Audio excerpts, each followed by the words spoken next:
Quiero decirte, iglesia, que cuando venimos en la mañana, siempre que venimos en la mañana temprano, que comenzamos las oraciones a las 9:45 aproximadamente, la petición número 1 que le hacemos al Señor es que Él tome dominio de lo que se va a hacer en este lugar. Uno tiene un programa, pero el Señor tiene otro. El programa de Dios es el programa de Dios. Y el hombre no tiene ninguna autorización ni autoridad para tergiversar el programa de Dios. Bendito será. Esperamos que el Señor siga tomando el control de cada una de nuestras mentes. Creo que si en este día se está celebrando la resurrección de Cristo, lo cual no es un mito, ni es una falsedad, es una historia. Está escrito en los anales de la historia. Nosotros debemos estar contentos, porque si Él resucitó y la tumba está vacía, porque nosotros debemos estar lamentando. La resurrección de Jesucristo es la garantía de cada uno de nosotros. Jesucristo dice la palabra que duró 3 días y 3 noches en el corazón de la tierra. Y cuando Él se le apareció a sus discípulos, le dijo: dentro de no pocos días van a ser investidos del poder de lo alto.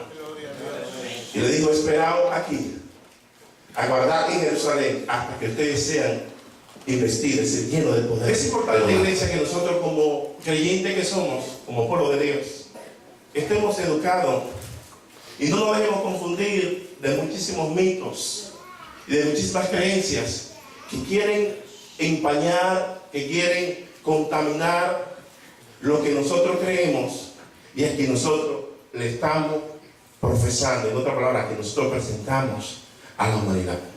Tenga mucho cuidado cuando usted está siendo copartícipe de muchísimas fiestas paganas que hoy día usted lleva el problema a su casa y hace las cosas no conforme a como el Señor te ordena, sino conforme a como la sociedad y el comercio y la manipulación de hombres paganos están ordenando para tratar de tergiversar las creencias que nosotros tenemos. Dale un aplauso grande. Creo que estoy hablando con el tema que comencé el domingo pasado.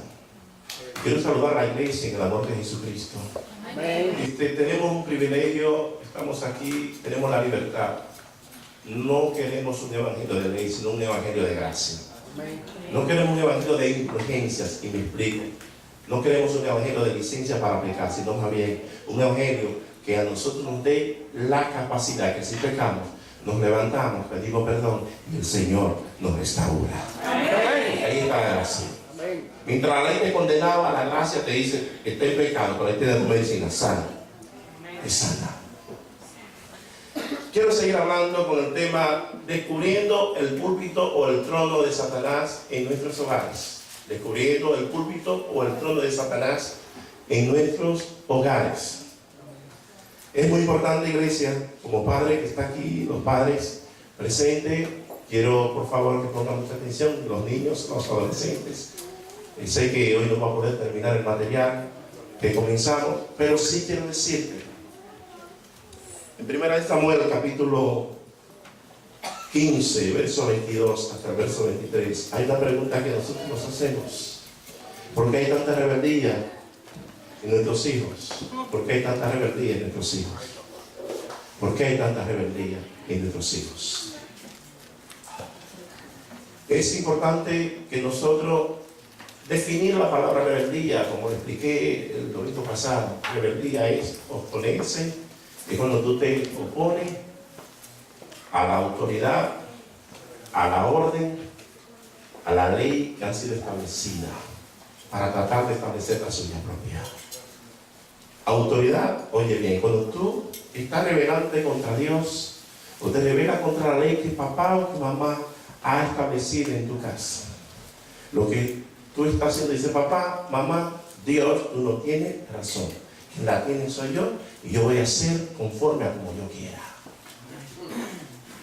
Ahora, hay un problema en el padre, hay un problema en la madre, que permite que cuando el hijo se te revela, por tu falta de autoridad y por tu falta de coraje, de carácter, deja que el niño haga lo que quiera.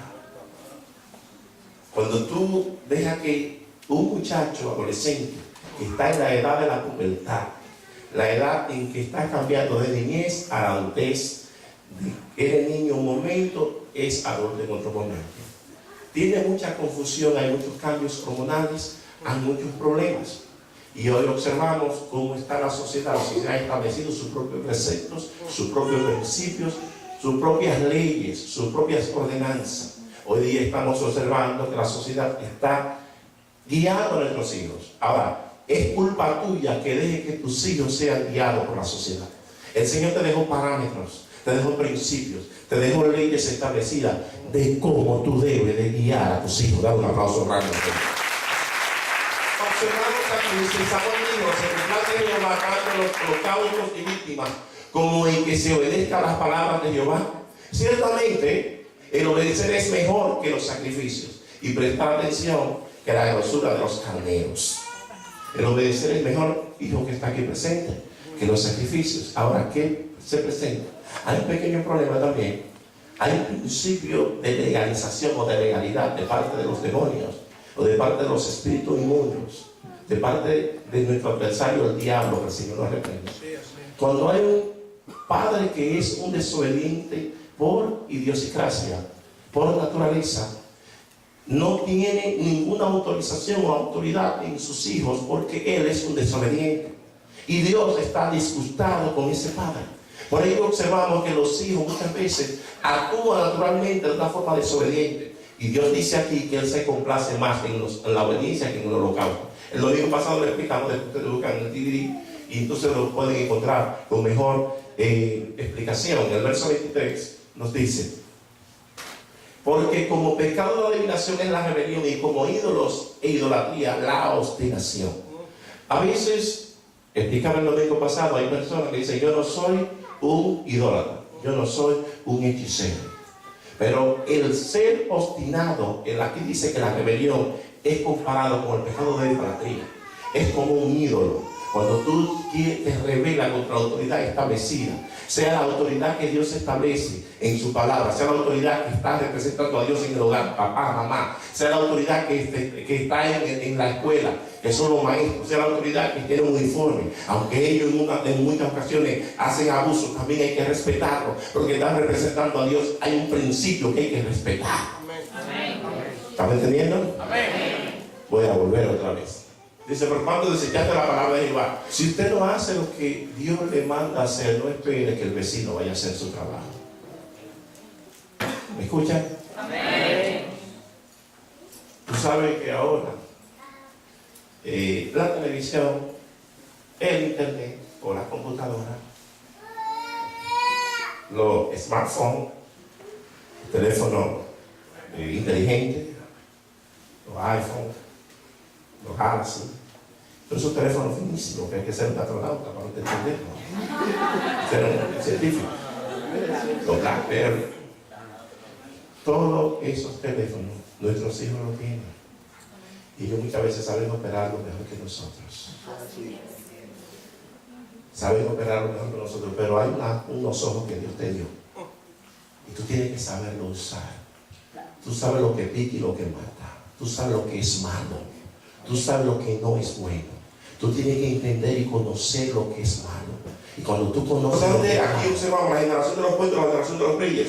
Es la generación del porque es la generación que le ha tocado vivir a nuestros hijos y enfrenta los siguientes retos. Número uno, enfrenta una incertidumbre o inseguridad por la violencia, las drogas y las pandillas juveniles. Número dos, hay mucha confusión por la falta de identidad del papel de que si es hombre o es una mujer. Número tres, la presión social, la presión de una juventud y aún niñez rebelde que no se quieren sujetar a las leyes establecidas. Y número cuatro, enfrenta a una sociedad sin valores morales, sin principios, sin fe, sin interés en lo de Dios y en lo espiritual por la concentración excesiva de los bienes materiales. Hoy día nos concentramos en darles a nuestros hijos el último iPhone, el último iPad, Si es adinerado, el último vehículo, la última moda, porque no nos concentramos en los valores fundamentales que pueden darle a nuestros hijos en el mañana y ser una persona, o ser un hombre o una mujer que puede hablar por una comuna, por una familia o aún por una nación. Dale un aplauso al Señor. Bendito sea el nombre del Rey. Todo eso me ha pasado. Vamos a entrar ahora los 20 minutos que me quedan. Pregunta número 2. En muchos casos, no en todo, ¿por qué nuestros hijos hacen lo opuesto a lo que les enseñamos? ¿Por qué nuestros hijos hacen lo opuesto a lo que nosotros les enseñamos?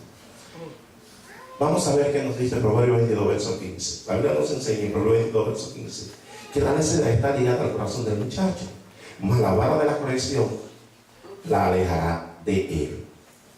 Proverbios 29, 15 y 17 nos dice: la vara y la corrección dan sabiduría, mas el muchacho consentido avergonzará a su madre. Corrige a tu hijo y te dará descanso y dará alegría a tu alma.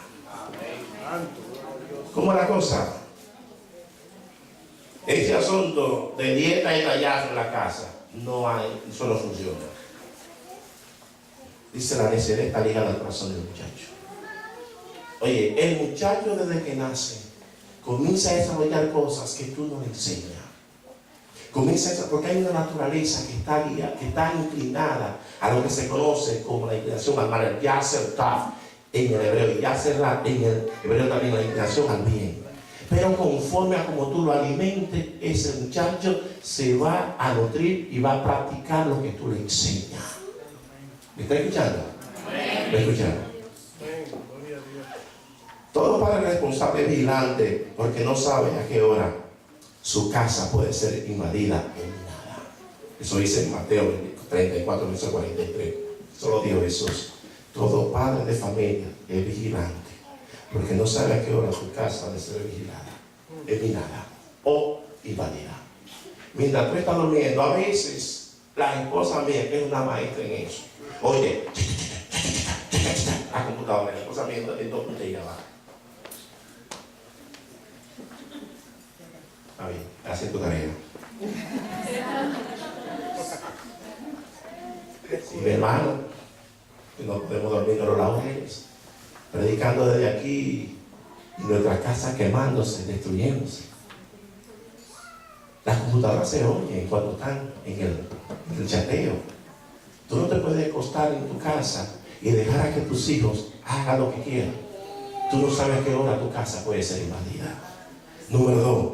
Reconoce que Dios lo puso o te puso en lugar de autoridad, conforme a Marcos 13, verso 34. Él se fue y te dejó en lugar de autoridad.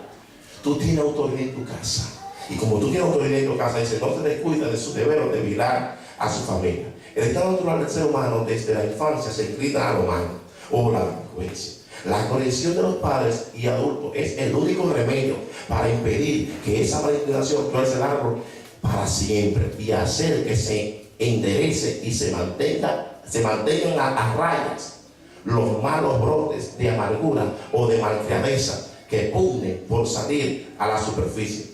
Oye bien, iglesia, el único remedio que hay, la única medicina que funciona y cuando el árbol está torcido desde pequeño, que se puede enderezar, son la vara de la corrección. Si tú dejaste que el muchacho crezca torcido y esas raíces de delincuencia, de perversidad o de perversión que están batallando en el corazón, que todos necesitamos la corrección de parte de Dios, todos necesitamos que Dios nos corrija, porque hay una inclinación del ser humano. Tan pronto el enemigo puso la semilla de la maldad, de la desobediencia en nosotros, tan pronto Dios permite eso, y el hombre, porque Él te dio una libertad, el hombre hace eso. Tú tienes que ser corregido. Tú no puedes pasar por alto cuando tú ves que tu muchacho está haciendo lo malo y tú lo ves como que nada ha pasado. Eso no funciona así. Y voy a hablar a duro, quizás me escucha mejor.